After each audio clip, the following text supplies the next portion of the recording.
Here is a paper by Johannessen et al., very diligent Danish researcher, using laser altimetry.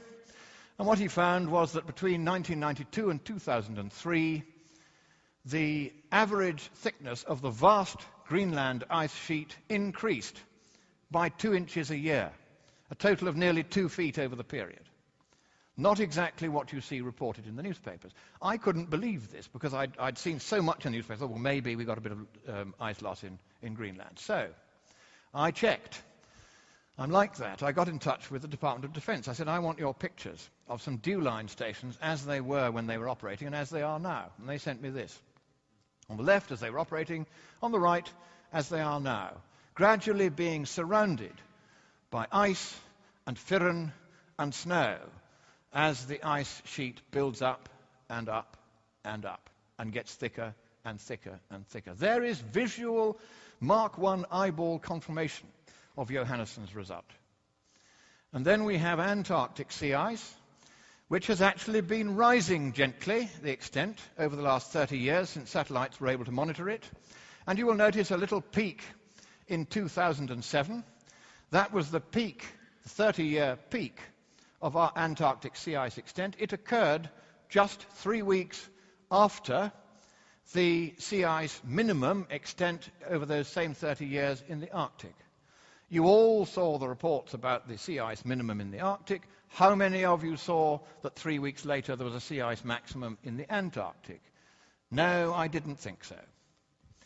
Is this because you're stupid? Is it because you're lazy? Is it because you're just Yanks? Is it because you're not peers of the realm? No. It's because you haven't been told. And now look at hurricanes. The hurricane activity is a measure of the frequency, duration, and incidence of hurricanes and typhoons and tropical cyclones all around the equator, added up into a 12-month running sum. It reached its least extent in the last 50 years just a few weeks ago, and none of you will have seen that reported either. Now we come on to the science, because I'm going to bring this shortly to a close. We want to know the science now, where it actually stands, because the UN's reports, all 4 of them, even if they were true, and you've seen how often they've lied, and therefore you suspect, rightly, that they're not going to be true, even if they were true, they are now entirely out of date. First of all, they base their research on computer models. And I'm going to explain to you, because it's worth understanding this, why models must fail. They fail because, mathematically speaking, the climate is a chaotic object. And that's not just a term of abuse. It has a specific mathematical meaning, which I'm now going to explain.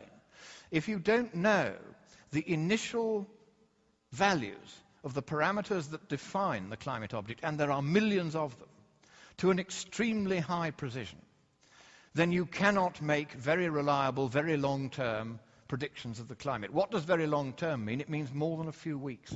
It just goes askew. And I'm going to show why. Here is a seriously simple chaotic equation.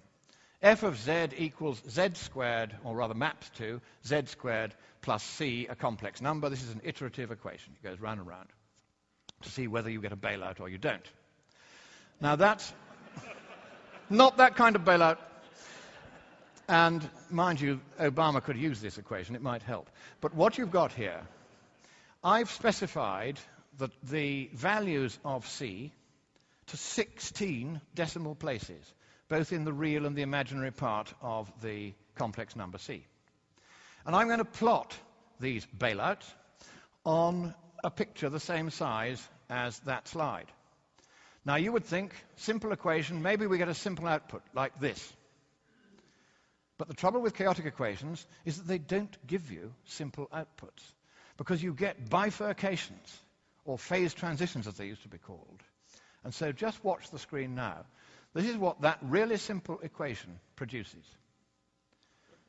Now that's not a drawing by me, it's not a work of art. That is in the mathematics of that equation. That's what comes out when you put those numbers in. You can do it at home on a simple computer, it's not a difficult program to run. And that's the picture you will get.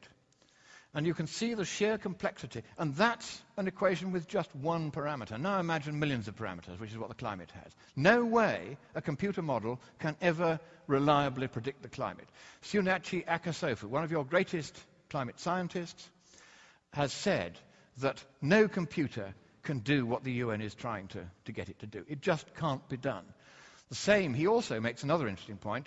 We are telling the computers the answer to that central question, how much warming do we get from CO2? They don't tell us. We tell the computers. And of course, then they spit the same answer back at us. So the computer models cannot tell us the answer to this one question we need to know. Now, I was asked before I came here, what about the sun? Now, the sun is that large yellow object in the sky from which all the warmth in the climate actually comes. It is therefore not implausible to assume it may have something to do with things.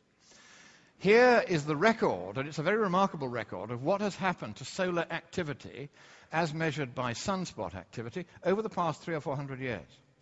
You'll notice on the left the Maunder minimum, when for 70 years the sun was less active than at any time in the past 11,400 years. On the right, you will see the grand maximum from 1925 to 1995, when it was more active than at any time in the last 11,400 years. A remarkable increase in solar activity, corresponding to a really remarkably small increase in global mean surface temperature. But the solar physicists, you might take Scafetta and West, say, in 2008, they attribute 69% of all the recent global warming to the sun. Most solar physicists agree. The International Astronomical Union in 2004 had a symposium on it. They concluded that that was the case. They said we're now going to get global cooling because the sun's turned itself off for a bit. And global cooling is what we've had ever since. They're getting it right and the UN's getting it wrong. Maybe they're right. Maybe it is the sun. But so little has been the change in global temperature over the last 100 years that it might just as well be natural variability. We don't need any other explanation but that. So going on then to, I'll come back to that one. One of the things that's just recently